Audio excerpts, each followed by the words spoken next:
Mesdames et messieurs, bonjour à toutes et à tous et bienvenue sur Samouraï Franc. Écoutez, nous sommes le 4 janvier 2026 et là, je dois vous le dire, le monde vient d'assister à quelque chose de vraiment crucial. Vladimir Poutine a enfin pris la parole sur ce qui s'est passé au Venezuela. Et franchement, sa déclaration, elle soulève beaucoup de questions. Est-ce qu'on assiste à de la sagesse diplomatique ou bien est-ce que c'est un manque de fermeté face aux Américains? Restez avec moi parce que ce qu'on va décortiquer aujourd'hui, ça pourrait bien changer votre vision des choses. Mais avant qu'on rentre dans le vif du sujet, je vous demande de soutenir la chaîne. Abonnez-vous, activez la cloche de notification, partagez au maximum cette vidéo et bien sûr, n'oubliez pas de laisser vos j'aime. Vous savez, chaque jour ici, on décrypte ensemble l'actualité géopolitique pour mieux comprendre ce monde dans lequel on vit. Voilà. Bon. Rappelons d'abord les faits, parce que c'est très important. Il y a quelques jours, les États-Unis ont mené une opération vraiment controversée au Venezuela. Ils ont arrêté le président Nicolas Maduro. Oui, vous avez bien entendu. Ils sont allés capturer un chef d'État en exercice. C'est du jamais vu. Et ça a créé une onde de choc partout dans le monde. Toutes les capitales attendaient de voir comment la Russie allait réagir. Eh bien, pourquoi tout le monde attendait la réaction de Moscou? C'est très simple. Le Venezuela, c'est un allié historique de la Russie. Ils ont des intérêts là-bas, que ce soit économique, militaire ou bien sûr diplomatique. Dans la réponse de Poutine, elle n'allait pas seulement déterminer l'avenir du Venezuela, non. Elle allait aussi nous montrer à quoi va ressembler le nouvel ordre mondial qui est en train de se redessiner sous nos yeux. Mesdames et messieurs, alors, qu'est-ce qu'il a dit? Qu'est-ce que Vladimir Poutine a concrètement dit? Écoutez très bien. Le président russe a parlé de manière très mesurée, très diplomatique. Il a dit que l'intervention américaine, c'est une violation flagrante du droit international. Une violation de la Charte des Nations Unies. Pour lui, aller arrêter un chef d'État en exercice comme ça, sans mandat international, c'est un précédent très dangereux. Poutine a insisté sur le fait qu'il faut régler les problèmes par le dialogue, par la voie politique, et non pas par l'action militaire unilatérale. Il a exigé la libération immédiate de Maduro. Mais attention, il a bien précisé quelque chose. La Russie ne cherche pas l'escalade. Vous voyez? Il s'est positionné comme le défenseur de la légalité internationale. Celui qui veut la stabilité dans le monde. Sur le papier, franchement, c'est irréprochable. Ça respecte les conventions diplomatiques, ça évite la provocation. La Russie se met du côté du droit. Mais voilà. Est-ce que c'est suffisant face à la réalité? C'est toute là la question. Permettez-moi avant tout de faire une petite pause ici pour rendre un vrai hommage. Vous savez, cette chaîne, elle existe grâce à des personnes qui m'ont inspiré. Il s'agit bien sûr de monsieur Robert Théa de la chaîne Le Samouraï Théa et bien sûr celle également d'État d'urgence. Ces gens, ils ont tracé une voie à l'analyse géopolitique de qualité, accessible à tous. Le travail, il nourrit ma réflexion chaque jour. Et c'est grâce à leur exemple que je me suis lancé dans cette aventure. À mon humble niveau, je veux contribuer à l'éveil des consciences. Voilà. C'est très important de le dire. Bon, revenons maintenant au cœur du sujet. La position de Poutine, elle paraît sage, mesurée, c'est vrai. Mais écoutez, elle soulève quand même plusieurs questions.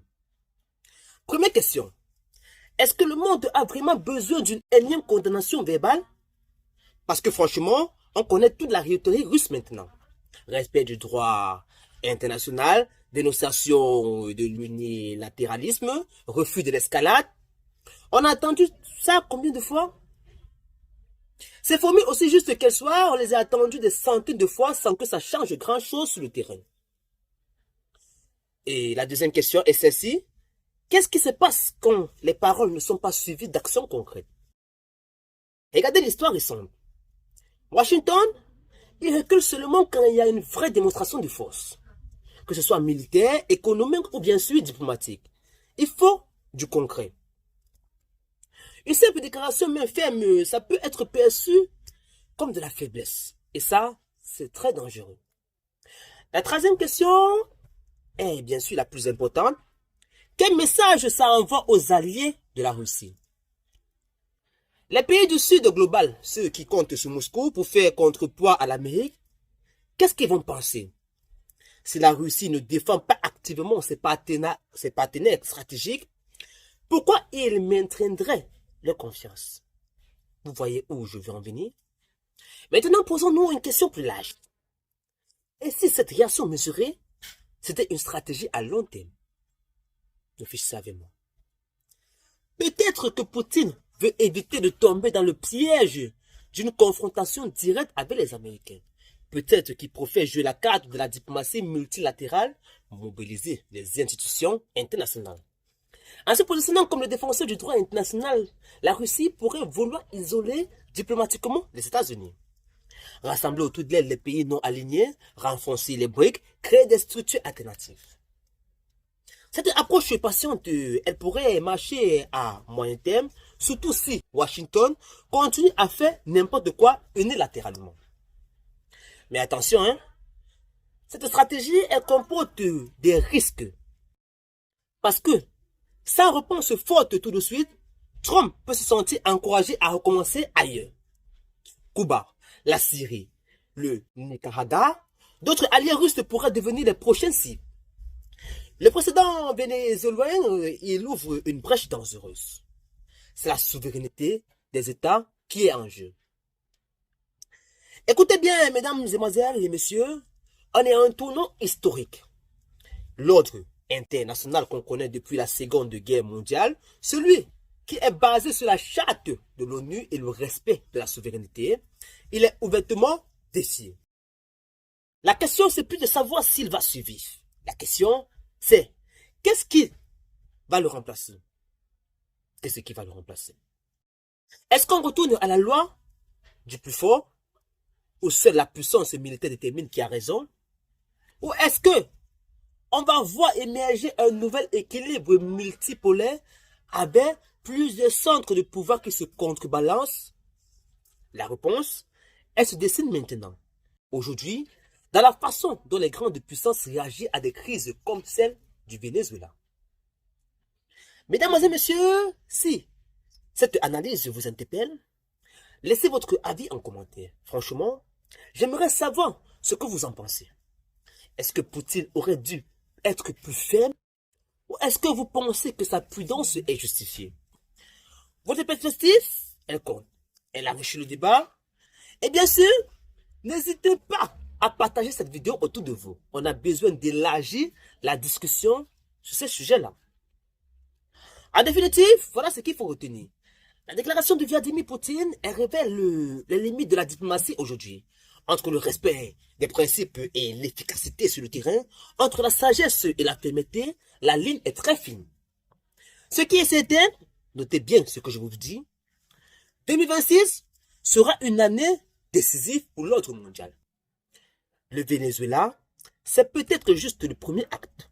Il y aura d'autres scènes, d'autres crises. Les prochains mois vont nous dire si la retenue russe c'était de la sagesse visionnaire ou une occasion manquée de montrer sa force. Retenez ceci, et c'est important. Dans un monde où les règles changent constamment, seuls ceux qui savent allier principe et pragmatisme vont survivre. La question reste alors ouverte. Est-ce que la Russie a cette capacité? On va voir. Je suis Franck Yamar et c'était Samouraï Franck. Prenez soin de vous, restez informés et surtout, restez éveillés. Je vous retrouve très bientôt pour une nouvelle analyse de notre monde en pleine mutation. À très vite.